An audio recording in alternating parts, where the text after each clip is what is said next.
ಯಾದಗಿರಿ ನಗರದ ಲಾಡಿಸ್ ಗಲ್ಲಿಯಲ್ಲಿ ಸುಮಾರು 6-7 ತಿಂಗಳಿನಿಂದ ಹೂಳೆತ್ತಿರುವುದಿಲ್ಲ. ಯಾಕೆ ಈ ನಿರ್ಲಕ್ಷ್ಯವನ್ನ ನಗರಸಭೆ ಕಾರ್ಯಾಲಯದ ಅಧಿಕಾರಿಗಳು ತೋರುತ್ತಿದ್ದಾರೆ?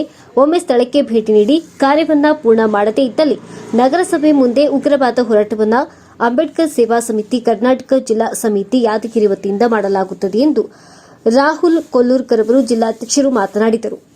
ಯಾದಗಿರಿ ನಗರದ ಲಾಡಿಸ್ ಗಲ್ಲಿ ಏನಿದೆ ಅಲ್ಲಿ ಸುಮಾರು 6 ತಿಂಗಳಿಂದ ಯಾವುದೇ ರೀತಿ ಚರಂಡಿಯನ್ನು ತೆಗೆದಿರುವುದಿಲ್ಲ.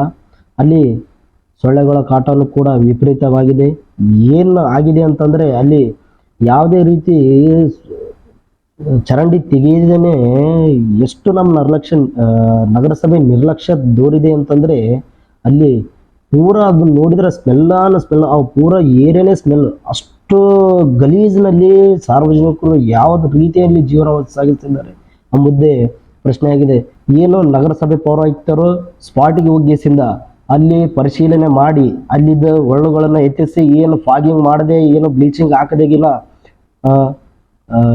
ಮಾಡಿದರೆ ಒಳ್ಳೆಯದು. ಮಾಡದೇ ಇದ್ದಲ್ಲಿ ನಮ್ಮ ಅಂಬೇಡ್ಕರ್ ಸೇವಾ ಸಮಿತಿ ಏನಿದೆ ಯಾದಗಿರಿ ಜಿಲ್ಲಾ ಸಮಿತಿ ವತಿಯಿಂದ ನಗರಸಭೆ ಮುಂಭಾಗದಲ್ಲಿ ಪ್ರತಿಭಟನೆಯನ್ನು ಮಾಡಬೇಕಾಗುತ್ತದೆ ಎಂದು ಈ ನಮ್ಮ ಮನವಿ ಮೂಲಕ ಎಚ್ಚರಿಕೆಯನ್ನು ನೀಡುತ್ತೇವೆ.